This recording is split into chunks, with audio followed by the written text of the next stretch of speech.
Assalamualaikum warahmatullahi wabarakatuh. Baik, anak-anakku, selamat pagi, salam sejahtera untuk kita semua. Hari ini kita belajar masih tentang teks biografi. Seperti yang sudah kita ketahui bahwa teks biografi ini mengungkapkan tentang perjalanan tokoh penting. Dan di dalamnya ada beberapa jenis, itu sudah Ibu sampaikan di PowerPoint sebelum-sebelumnya. Pada minggu lalu juga kita sudah belajar tentang bagaimana penulis menyampaikan karakter unggul tokoh. Ada yang secara langsung, ada yang secara tidak langsung. Yang secara langsung, penulis menyampaikan tentang bagaimana karakter tokoh dan dia tuliskan langsung dalam kalimat-kalimat di paragrafnya. Sehingga kita tidak perlu lagi mencari bagaimana karakter tokoh atau sifat tokoh tersebut. Secara tidak langsung, penulis menyampaikan karakter unggul tokoh dengan berbagai cara. Di antaranya ada yang menggunakan teknik melalui dialog tokoh, ada yang menggunakan pendapat dari tokoh lain, ada yang menggunakan bagaimana tokoh menyelesaikan permasalahan yang dihadapinya dalam kehidupan sehari-hari. Nah, itu cara menggambarkan karakter unggul tokoh oleh penulis. Sekarang kita bicara tentang bagaimana penulis menggunakan kebahasaan dalam teks biografi. Ada beberapa aturan, diantaranya yang pertama menggunakan pronomina atau kata ganti. Nah, kata ganti yang digunakan di sini adalah kata ganti orang ketiga. Kata ganti yang dimaksud adalah kata yang menggantikan subjek. Di sini dapat kalian lihat ada kata ganti orang pertama, ada kata ganti orang kedua, dan ada kata ganti orang ketiga. Di sini dibagi dua, ada tunggal dan jamak. Maksudnya tunggal adalah bahwa orang pertama yang berbicara itu hanya satu orang. Seperti kata ganti yang digunakan adalah saya, aku, atau daku. Kemudian kalau lebih dari satu, biasanya menggunakan kata kami atau kita. Kemudian orang kedua, tunggal, itu bisa kita ganti dengan kamu, kau atau engkau, saudara atau Anda. Sedangkan kalau lebih dari satu, kita bisa menggunakan kata gantinya adalah kalian. Yang ketiga, orang ketiga itu kita bisa menggunakan kalau satu orang bisa dia, bisa ia atau beliau. Sedangkan kalau lebih dari satu kita gunakan mereka. Di sini contohnya, Joshua, putra Papua sangat menyukai pelajaran fisika. Ia, nah di sini menggunakan kata ganti orang ketiga. Nah, itu yang pertama. Yang kedua, kebahasaan yang digunakan adalah banyak menggunakan kata kerja tindakan. Kata kerja tindakan yang dimaksud adalah kata kerja yang menunjukkan satu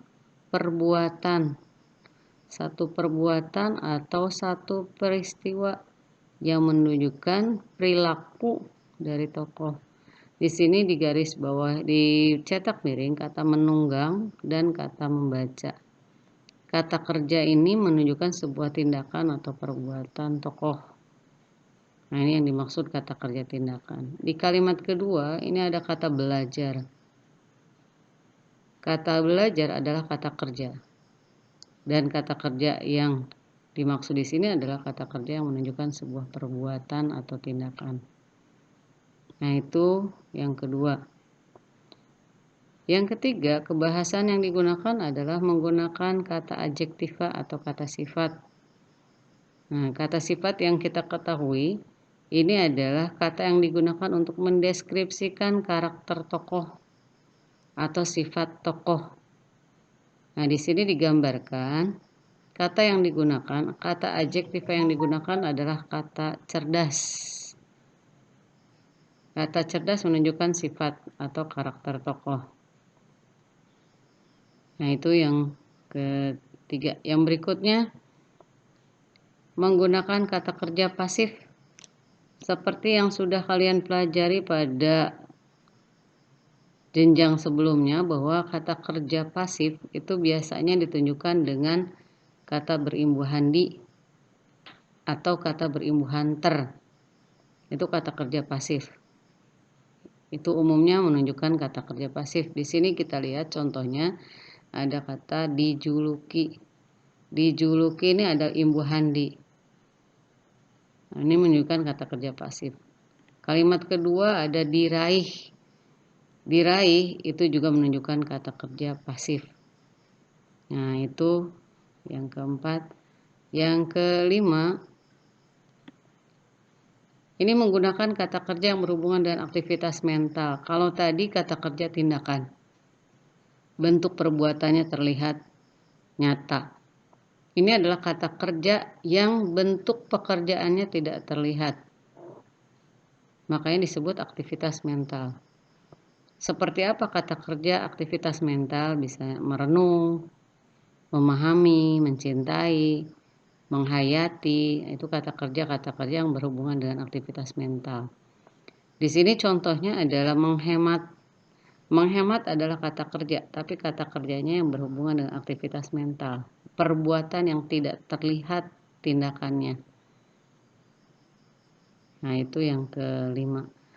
Yang keenam, yang terakhir adalah menggunakan kata sambung atau konjungsi, menggunakan kata depan atau preposisi atau nomina. Nomina itu kata benda yang berkaitan dengan urutan waktu. Biasanya yang lebih banyak adalah menggunakan kata sambung atau konjungsi. Konjungsi yang menunjukkan urutan waktu. Di sini kita lihat contohnya ada kemudian, ada setelah. Nah, kata-kata ini adalah konjungsi yang menunjukkan hubungan atau urutan waktu. Nah, masih banyak konjungsi-konjungsi lain yang menunjukkan hubungan atau urutan waktu selain kemudian dan setelah. Bisa sesudah itu, lalu, setelahnya, akhirnya, sebelumnya, dan seterusnya. Nah, itu konjungsi yang berhubungan dengan urutan waktu. Nah, itu tadi kebahasaan yang digunakan oleh penulis ketika menulis atau membuat teks biografi. Semoga bisa dipahami. Terima kasih. Assalamualaikum warahmatullahi wabarakatuh.